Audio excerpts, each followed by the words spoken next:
আসসালামু আলাইকুম। ৮ দিন ধরে নিখোঁজ ঝিনাইদহ ৪ আসনের সংসদ সদস্য আনোয়ারুল আজিম আনার খুন হয়েছেন বলে নিশ্চিত করেছে ভারতের কলকাতার পুলিশ। ২২ মে বুধবার সকালে পশ্চিমবঙ্গ রাজ্যের বিধাননগরের নিউ টাউন এলাকায় সঞ্জীভা গার্ডেন থেকে তার রক্তমাখা কাপড় উদ্ধার করা হয়েছে।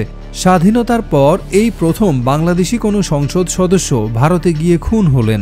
সংসদ সদস্য আনারের মেয়ে মুমতারিন ফেরদৌস ডোরিন বাবার খোঁজে আজ বুধবার কলকাতায় পৌঁছেন। এমপি আনোয়ারুল আজিমকে পরিকল্পিতভাবে হত্যা করা হয়েছে বলে জানিয়েছেন বাংলাদেশের স্বরাষ্ট্রমন্ত্রী আসাদুজ্জামান খান কামাল। এ ঘটনায় বাংলাদেশে ৩ জনকে গ্রেপ্তার করা হয়েছে বলেও তিনি জানান।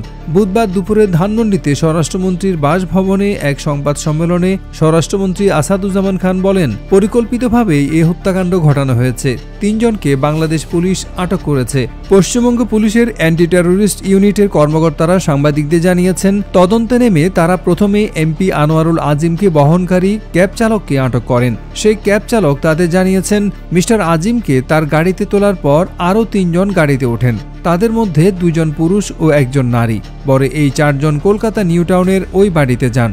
সিসিটিভি ফুটেজ বিশ্লেষণ করে এটিএফ ওই ৪ জনকে বাড়িতে প্রবেশ করতে দেখতে পেয়েছে। পরে ৩ জন বাড়িতে থেকে বেরিয়ে গেলেও তাদের মধ্যে এমপি আজিমকে আর দেখা যায়নি। ক্যাব চালক জানিয়েছে, ১৩ই মে যে ব্যক্তিকে সে গাড়িতে তুলেছিল তাকে হত্যার পর টুকরা টুকরা করে লাশ ছড়িয়ে দিয়েছে।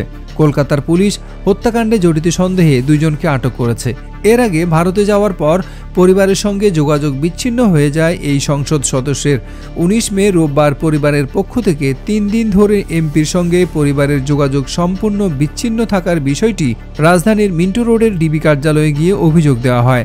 সংসদ সদস্যের ব্যক্তিগত সহকারী আব্দুর রব জানিয়েছেন, গত ১২ মে সংসদ সদস্য আনোয়ারুল আজিম আনার চিকিৎসার জন্য ভারতে যান। কিন্তু এরপর ৭ দিন পার হলেও পরিবারের সদস্যরা তার সঙ্গে কোনো যোগাযোগ করতে পারেননি। তিনি আরও জানান, বিষয়টি প্রধানমন্ত্রীকে অবহিত করা হয়েছে। ভারতে গিয়ে পশ্চিমবঙ্গের উত্তর ২৪ পরগনা জেলার বরানগর থানার অন্তর্গত ১৭/৩ মণ্ডলপাড়া লেনের বাসিন্দা তার দীর্ঘদিনের পরিচিত গোপাল বিশ্বাসের বাড়িতে ওঠেন আনার। মূলত ডাক্তার দেখানোর উদ্দেশ্যে বাংলাদেশ থেকে ভারতে ওই বন্ধুর বাড়িতে ওঠেন তিনি। পরদিন ১৩ মে দুপুরে ডাক্তার দেখানোর উদ্দেশ্যে বেরিয়ে যান, কিন্তু সন্ধ্যায় ফেরার কথা থাকলেও তিনি আর ফিরে আসেননি। পরে গত ১৮ মে বরাহনগর থানায় একটি নিখোঁজের অভিযোগ দায়ের করেন গোপাল বিশ্বাস।